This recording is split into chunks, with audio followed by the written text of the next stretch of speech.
Chapter 1. The Creature in the Shop. My name is Dr. Frederick Treves. I am a doctor at the London Hospital. One day, in 1884, I saw a picture in the window of a shop near the hospital. I stopped in front of the shop and looked at the picture. At first, I felt interested. Then I felt angry. Then afraid. It was a horrible, ugly picture. There was a man in the picture, but he did not look like you and me. He did not look like a man. He looked like an elephant. I read the writing under the picture. It said, "Come in and see the Elephant Man, 2 pence." I opened the door and went in. There was a man in the shop. He was a dirty man in an old coat with a cigarette in his mouth. "What do you want?" he asked. "I'd like to see the Elephant Man, please," I said. The man looked at me angrily. "Well, you can't," he said. "The shop's closing now. You can come back tomorrow." "I'm sorry," I said, "but I would like to see him now. I have no time tomorrow. I have a lot of work to do. But I can give you more than 2 pence. The man looked at me carefully. Then he took the cigarette out of his mouth and smiled with his yellow teeth. "All right, sir," he said. "Give me 12 pence then." I gave him the money, and he opened a door at the back of the shop. We went into a little room. The room was cold and dark, and there was a horrible smell in it. A creature sat on a chair behind a table. I say a creature, because it was not a man or a woman, like you or me. The creature did not move or look at us. It sat very quietly on the chair, in the cold, dark, dirty room, and looked at the table. The creature had a cloth over its head, because of the cold. On the table in front of it, there was a dead flower. "Stand up," said the shopkeeper loudly. The creature stood up slowly. It took the old cloth off its head and put it on the chair. I looked at the creature and felt sad. I am a doctor, so I know a lot about accidents and ill people. I see horrible, ugly things every day. But this creature, this thing, was the worst of all. There were no men or women in the hospital like him. He wore some old trousers, but no shirt, coat, or shoes, so I could see his body very well. His head was the most interesting thing. It was very, very big, like an enormous bag with a lot of books in it. The head did not have much hair, and there was another bag of brown, dirty skin at the back of it. This skin came down below his neck. I could not see one of his eyes very well, because a lot of skin came down in front of his face, too. An enormous red tooth came out of his mouth, under his nose. It looked like an elephant's tooth. The mouth and nose were like holes in the face. The face could not smile or laugh or look angry or sad, because the skin could not move. It was dead, like an elephant's face. There were more bags of dirty skin on the front and back of the creature's body. These bags came down to his legs. The right arm was enormous, and there were bags of skin on it, too. The right hand was like a man's foot. But the left hand, the left arm and the left hand were beautiful. The left arm had wonderful skin, and the fingers of the left hand were long and beautiful. It was like a young woman's hand. "Walk, Merrick," said the shopkeeper angrily. "Come on, quickly, move." He hit the creature with his hand. Slowly, the creature walked across the room. But he could not walk well. His legs were very big and fat, and he had a bad back. He could not walk far without a stick. "All right, thank you," I said. "Let him sit down. I don't want to see any more." I felt ill, and the smell in the room was very bad. "Yes, sir," said the shopkeeper. "Sit down, Merrick." We went out of the room and closed the door. The shopkeeper smiled at me with his yellow teeth. "Wonderful, sir, isn't it?" he said. "The best elephant man in England. Hundreds of people come to see him, you know. Hundreds. I take him all over the country, I do." "Yes, very interesting," I said. "Can I sit down?" "Yes, sir, of course. Here's a chair." He looked at me, smiling. "Would you like a glass of water, sir?" "Yes, please," I said. Then I looked at the things in the dirty shop. There were 2 or 3 bad apples, and some old black bananas. That was all. No. No, thank you. I'm all right," I said. Did you call the creature Merrick?" "That's right, sir. Joseph Merrick. The best elephant man in England. I take him all over the country, you know. Lots of people want to see him." "Yes, I see. Do you get a lot of money?" "Well, sometimes we do, sir, yes. But it's difficult, you see, sir, because of the police. The police don't like us, you see, sir. So we can't stay in a town very long. We usually move every week." "Yes, I see. Well, anyway, Mr. Silcock, sir. Simon Silcock." Yes, well, Mr. Silcock, I'm a doctor at the London Hospital. My name is Dr. Treves. I think this man, Joseph Merrick, is very interesting, and I would like to see him at the hospital. I want to look at him more carefully, you see." "Yes, sir. I see. But how can he get to the hospital? It's going to be difficult." "Why, man? The hospital's not far from here." "Well, yes, sir. I know. But you see, Merrick can't walk very well. He needs help." "You can come with him. Do you want more money? Is that it?" "Well, yes, sir, I do. But you see, people are afraid of him, too. In the road, little boys always run after him and hit him. Then the police get angry, because people are afraid. Sometimes they take us to prison." "I see," I said. "Well, how can he come to the hospital, then?" "Bring a cab, sir," said Silcock. "You can take him to the hospital in a cab."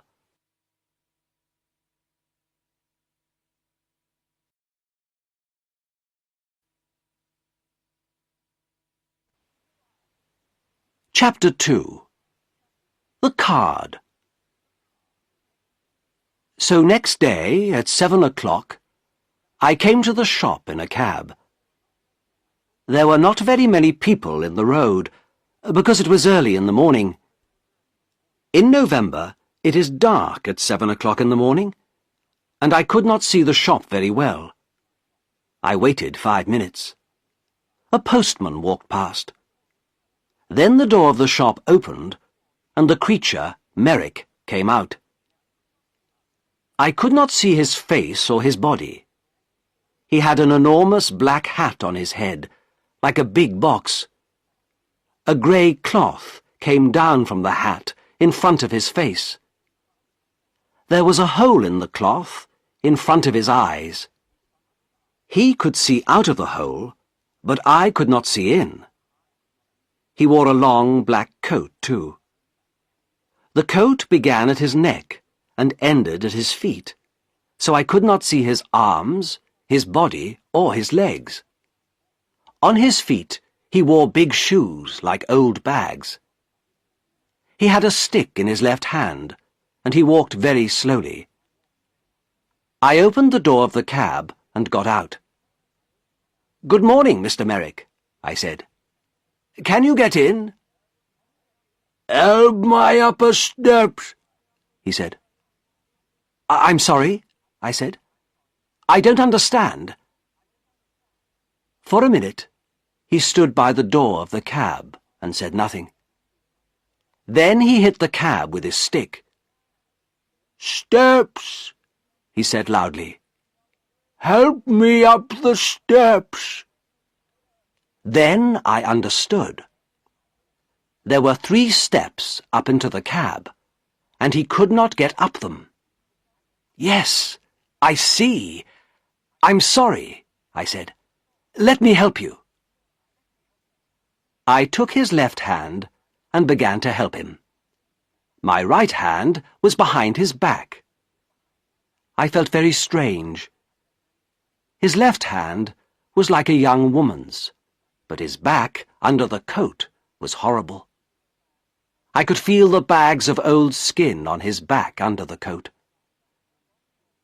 He put one enormous foot on the first step, and then he stopped.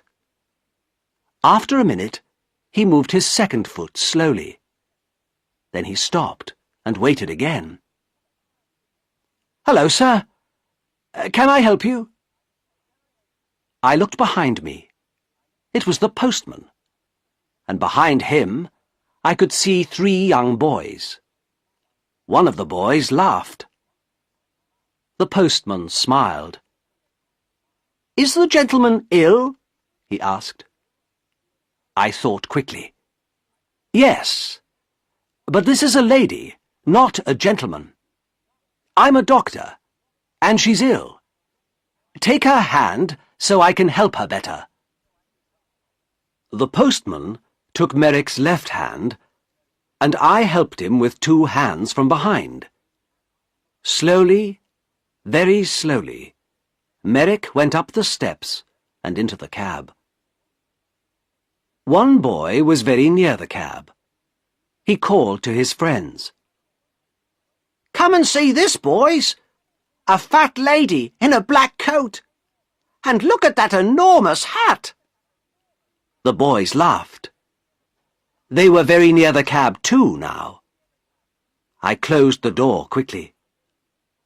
"Thank you," I said to the postman. "That's all right, sir," he said. "She's a strange lady, sir, isn't she?" "She's ill, that's all," I said quickly. "We're going to the hospital. Goodbye, and thank you." The cab drove down the road to the hospital. I looked at Merrick. "That was difficult, wasn't it?" I said. At first he said nothing, but then he spoke. His voice was very strange, but I listened to him carefully, and I could understand him. "The steps were very difficult," he said. "But most things are difficult for me." "Yes," I said. "Nothing is easy for you, is it?" "No," he said. He was very quiet for a minute. Then he said, "Who are you, sir?" "Who am I? Oh, I'm sorry. My name is Dr. Treves. Here, this is my card. I gave him a card with my name on. Then I thought, that was no good. This man can't read. But Merrick took the card and looked at it very carefully. Then he put it in his trousers pocket. I did not talk to him very much at the hospital. I looked at his head and arms and legs and body very carefully. Then I wrote the important things about him in a little book. A nurse helped me. Merrick looked at her sometimes, but she did not smile at him or talk to him. I think she was afraid of him. I think Merrick was afraid too, because he was very quiet. At 4 o'clock, I took him back to the shop in a cab. The next day, I looked in the shop window again, but the picture was not there.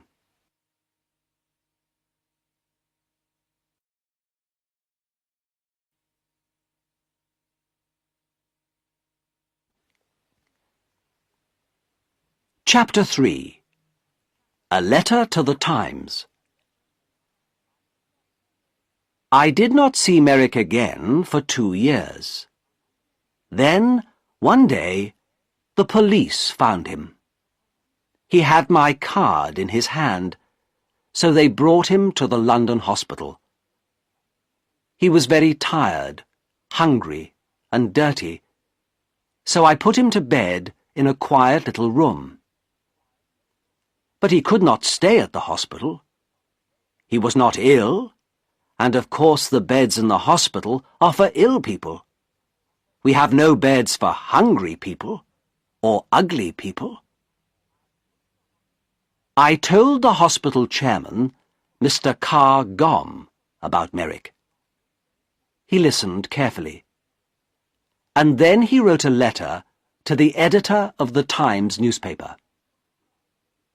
From the Times, December the 4th, 1886. A letter to the editor. Dear Sir, I am writing to you about a man in our hospital. He needs your help. His name is Joseph Merrick, and he is 27 years old. He is not ill, but he cannot go out of the hospital because he is very, very ugly. Nobody likes to look at him, and some people are afraid of him. We call him the Elephant Man. 2 years ago, Merrick lived in a shop near the London hospital. For 2 pence, people could see him and laugh at him.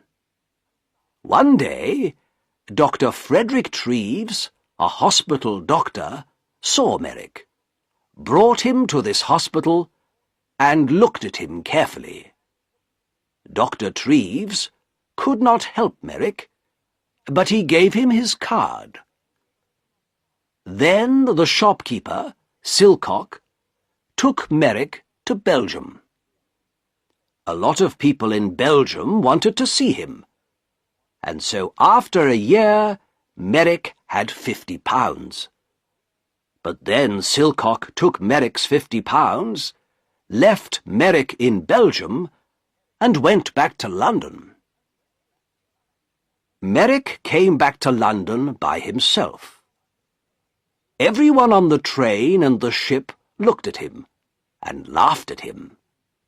In London, the police put him in prison. But then they saw Dr. Treves's card and brought Merrick to the London hospital. This man has no money, and he cannot work. His face and body are very, very ugly, so of course many people are afraid of him. But he is a very interesting man. He can read and write, and he thinks a lot. He is a good, quiet man.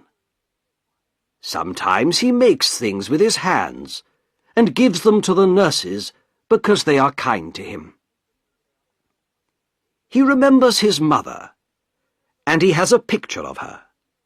She was beautiful and kind, he says. But he never sees her now. She gave him to Silcock a long time ago.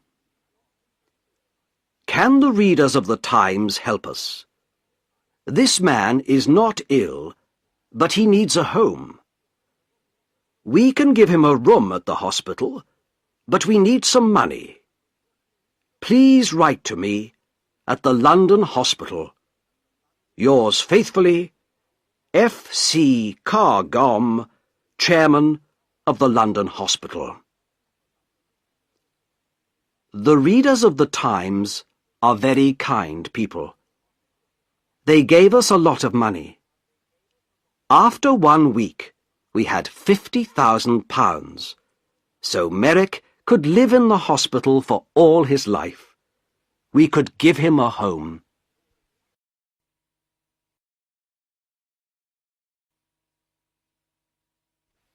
Chapter 4. Merrick's First Home. We gave Merrick 2 rooms at the back of the hospital.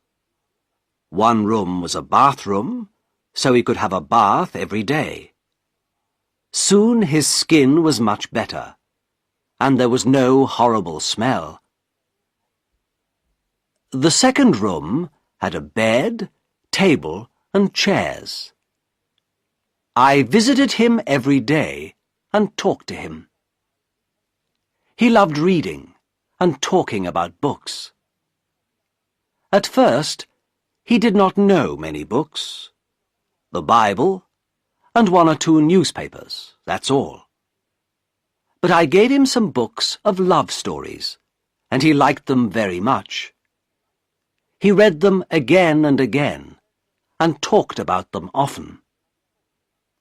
For him, the men and women in these books were alive, like you and me. He was very happy. But sometimes it was difficult for him. At first, 1 or 2 people in the hospital laughed at Merrick because he was ugly. Sometimes they brought their friends to look at him. One day, a new nurse came to the hospital, and nobody told her about Merrick. She took his food to his room and opened the door. Then she saw him. She screamed, dropped the food on the floor, and ran out of the room. I was very angry with the nurse and went to see Merrick. He was not happy about it, but he was not very angry. I think he felt sorry for the girl. People don't like looking at me. I know that, Dr. Treves, he said. They usually laugh or scream. Well, I don't want nurses to laugh at you, Joseph, I said angrily. I want them to help you. Thank you, Doctor, he said, in his strange, slow voice. But it's not important. Everyone laughs at me. I understand that. I looked at him sadly. In his one good hand, his left hand, he had the little picture of his mother. He looked at the picture for a minute, and then put it by a flower on the table. A tear ran out of his eye and down the skin of his enormous, ugly face. Dr. Treves, he said slowly, you and the nurses are very kind, and I'm very happy here. Thank you very much. But I know I can't stay here long. And I would like to live in a lighthouse after the hospital, please. A lighthouse or a home for blind people.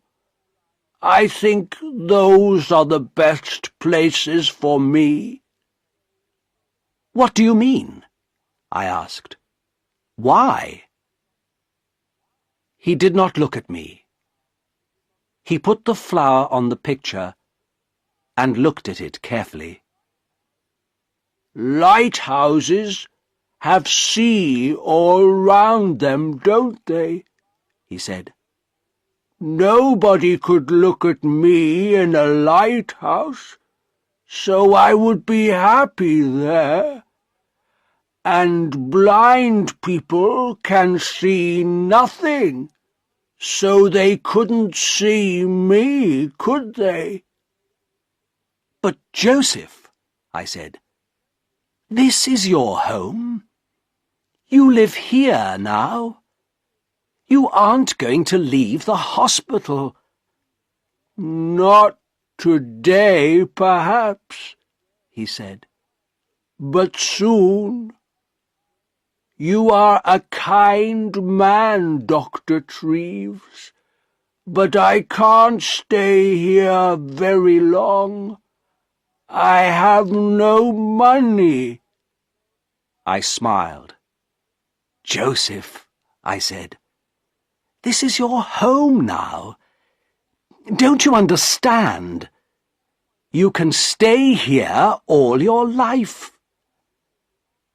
Very carefully, I told him about the letter to the Times and the money. I don't think he understood at first, so I told him again. He was very quiet for a minute. Then he stood up and walked up and down the room very quickly. A strange sound came from him, like laughing.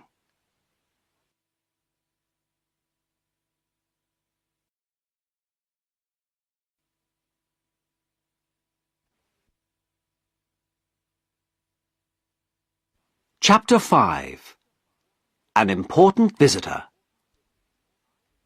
I did not want Merrick to live by himself, like a man in a lighthouse. He read his books and talked to me, but I wanted him to talk to more people, and I wanted him to talk to women. Merrick read about women in his books, but he did not often talk to women. He met the nurses every day, but they did not talk to him very much. For them, he was always a creature, not a man. One day, one of my friends, a beautiful young woman, came to the hospital. I told her about Merrick and took her to his room. She opened the door and smiled at him. "Good morning, Mr. Merrick," she said. Then she shook his hand. Merrick looked at her for a minute, with his mouth open. Then he sat down on his bed, with his head in his hand, and cried. He cried for nearly 5 minutes. The tears ran down his face, between his fingers, and onto the floor. My friend sat on the bed beside him and put her hand on his arm. She said nothing, but she smiled at him and shook his hand again before she left. "Dr. Treves," he said to me that night, "that lady was wonderful. My mother smiled at me once, many years ago, but no women smile at me now. But this lady smiled at me too, and she shook my hand. A beautiful lady smiled at me and shook my hand." My young lady friend came again the next week and talked to Merrick for half an hour. The week after that, she came again with a friend. They gave him some books and had a cup of tea with him. It was wonderful for him. For the first time in his life, he had some friends. He was a very happy man.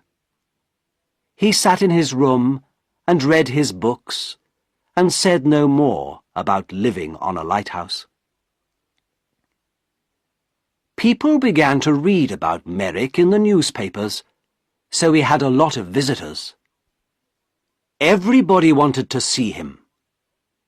A lot of important ladies and gentlemen visited him. They smiled at him, shook his hand, and gave him books. Merrick liked talking to these people, and he began to forget about his ugly body.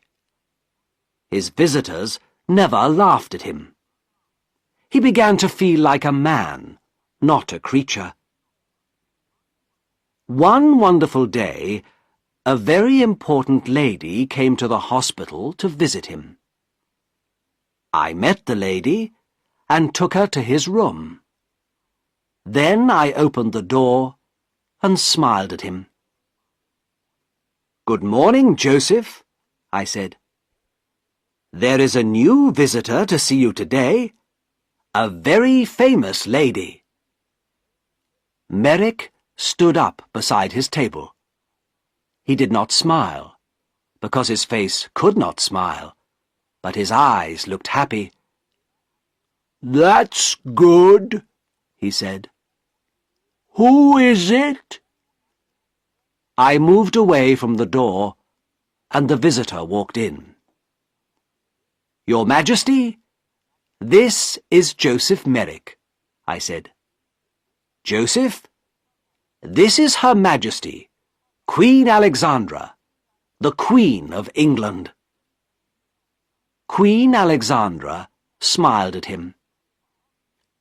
"How do you do, Mr. Merrick?" she said. "I'm very pleased to meet you." Then she shook his hand. Merrick did not move. For nearly half a minute he stood and looked at her with his mouth open. Then he spoke in his strange, slow voice. How do you do, Your Majesty?" he said. But I don't think the Queen understood him, because he tried to get down on his knees at the same time. It was very difficult for him, because of his enormous legs. "No, please, Mr. Merrick. Do get up," said the Queen. "I would like to talk to you. Can we sit at your table?" "Yes, yes, of course," he said. They sat at the table.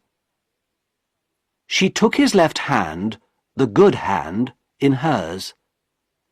She looked at the hand carefully, and then smiled at Merrick again. "I often read about you in the newspapers," she said. "You are a very interesting man, Mr. Merrick. You have a very difficult life, but people say you're happy. Is it true? Are you happy now?" "Oh, yes, Your Majesty. Yes," said Merrick. "I'm a very happy man. I have a home here now, and friends, and my books. I'm happy every hour of the day." "What a wonderful story," she said. "I'm very pleased to hear it. Now, tell me about your reading. I see you have a lot of books here." "Oh, yes, Your Majesty. I love my books," said Merrick. and for nearly half an hour they sat and talked about books. The Queen gave him a little book and some red flowers before she left. After her visit, Merrick began to sing. He could not sing easily, of course, because of his mouth, but all that day there was a strange, happy noise in his room. He looked at the flowers carefully and put them on his table. He had many visits from the Queen, and at Christmas she sent him a Christmas card. Windsor Castle, the 20th of December, 1888. Dear Joseph, here is a small Christmas present for you. I think it looks like me, doesn't it? I do like visiting you very much, and I am going to come to the hospital again in the new year. Happy Christmas, your friend, Alexandra. The present was a picture of Queen Alexandra with her name on it. Merrick cried over it and put it carefully by the bed in his room. Then he sat down and wrote a letter to the Queen. It was the first letter of his life. The London Hospital, 23rd of December, 1888. My dear Queen, thank you very, very much for your wonderful card and the beautiful picture. It is the best thing in my room, the very best, the most beautiful thing I have. This is the first Christmas in my life, and my first Christmas present. Perhaps I had a Christmas with my mother once, but I do not remember it. I have my mother's picture too, and she is beautiful, like you. But now I know many famous ladies and kind people, like Dr. Treves, and I am a very happy man. I am happy, too, because I am going to see you in the new year. Happy Christmas to you, my dear friend. With all my love, Joseph Merrick.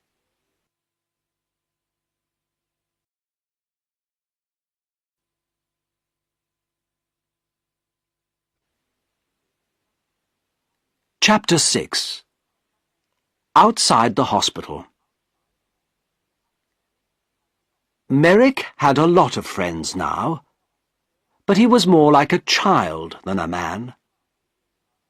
He could read about things and talk to his visitors, but he could not go out of the hospital by himself. He thought and played like a child. After Christmas, he wanted to go to the theatre. This was very difficult, because I did not want the people in the theatre to see him. But a kind lady from the theatre, Mrs. Kendall, helped us. We bought tickets for a box at the side of the theatre. We went to the theatre in a cab with dark windows, and we went into the theatre by a door at the back, the Queen's door. Nobody saw us. 3 nurses sat at the front of the box, and Merrick and I sat in the dark behind them. Nobody in the theatre could see us, but we could see the play.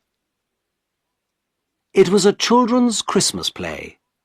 Merrick loved it. It was a most wonderful, exciting story. Often he laughed, and sometimes he tried to sing like the children in the theatre. He was like a child.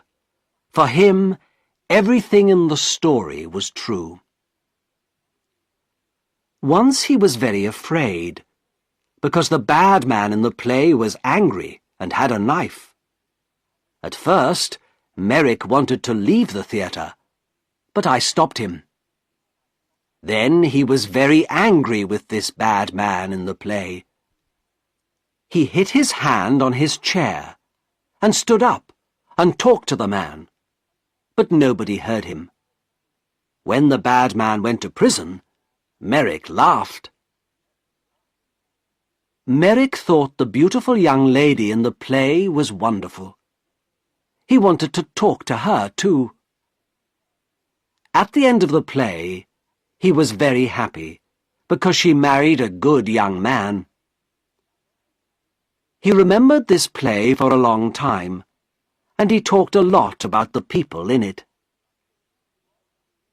"What do you think they did after we left?" he asked me. "Where do the young lady and the young man live? What are they doing now?" "I don't know," I said. "Perhaps they live in the country." Merrick thought about this for a long time. Then he said, "Dr. Treves, can I go to the country, please? I saw the country once from a train, but I never went there. I often read about it in books. It's very beautiful, isn't it? I would like to see it."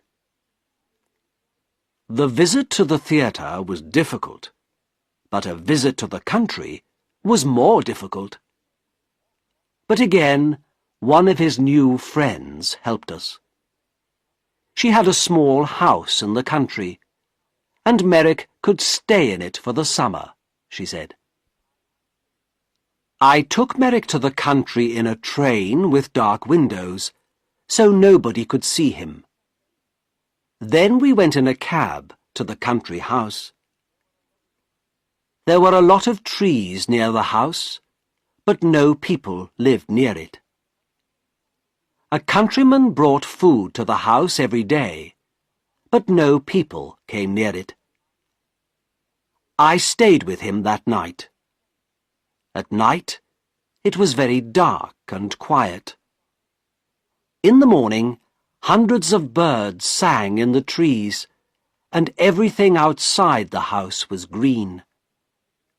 Merrick walked under the big trees, looking at things happily and singing his strange song. I went back to London, but Merrick stayed there for 6 weeks. He was wonderfully happy. Every week, he wrote me a letter. Apple Tree House, West Wickham, Berkshire, the 21st of July, 1889. Dear Dr. Treves, I had a wonderful day again today. It was very warm, so I walked under the trees and sat by a stream. The water in the stream made a beautiful noise, like singing. Did you know that? I listened to it for 2 hours. Lots of little birds came near me. One had a red body in front and a brown back. I gave it some bread, and it sat on my hand. A lot of birds are my friends now. I watched the fish in the stream, too. They were very exciting, because they move very fast.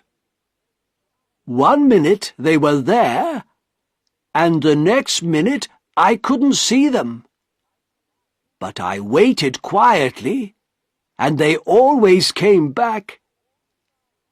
I put my hand in the water, but I couldn't touch them. I met a big dog yesterday. It made a very loud noise, but I was not afraid. I sat down quietly and looked at it, and it came and smelt my hand.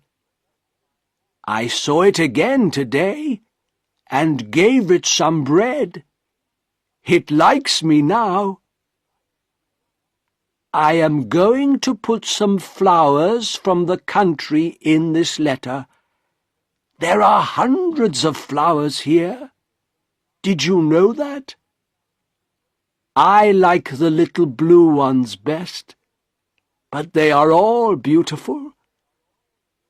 I have lots of them in my room. I give them water every morning. Little flowers are very thirsty, you know. I am very happy here, Doctor, but I want to see you again soon, too. With love from your friend, Joseph Merrick. At the end of the summer, he came back to London. He was very well, and his skin looked much better. He talked about the country a lot, but he was happy to see his friends and his books again, too.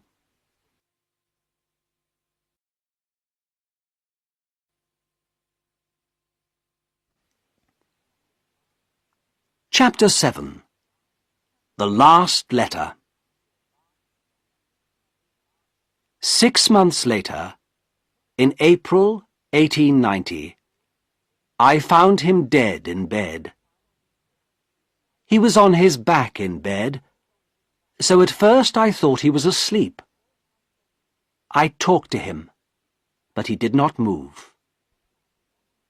Then I saw that the skin on his face was blue, so I knew he was dead.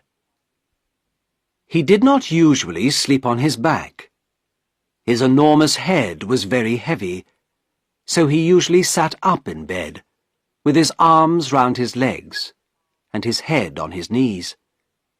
He could sleep well like this. But he wanted to sleep on his back like you and me.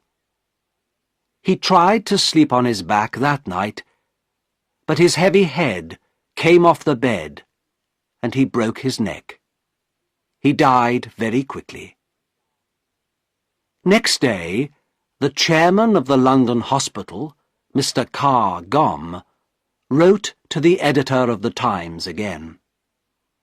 The Times, April the 16th, 1890. Dear Sir, 3.5 years ago, I wrote to you about a man called Joseph Merrick. This man was called the Elephant Man, because he was born with a very ugly body. Merrick was not ill, but he could not work, and he had no money. The readers of the Times felt sorry for him, and they gave me a lot of money for Merrick. Because of this money, we could give Merrick a home in the London hospital. It was his first good home, and for 3.5 years he lived here happily. The doctors and nurses of the hospital helped him, and many important people visited him. He read many books. He went to the theatre, and in the summer he stayed in the country for 6 weeks. Because of your readers' money, we could give him a happy life. Last night, Joseph Merrick died quietly in his bed. He was a man with a very ugly body, but he was a good, kind man, and he had a lot of friends. We like to talk to him, and we are all very sorry because he is dead. A lot of people are going to remember him for a long time. There is some money left, so I am going to give it to the hospital. Thank you, sir, for your help. Yours faithfully, F. C. Cargom, Chairman of the London Hospital.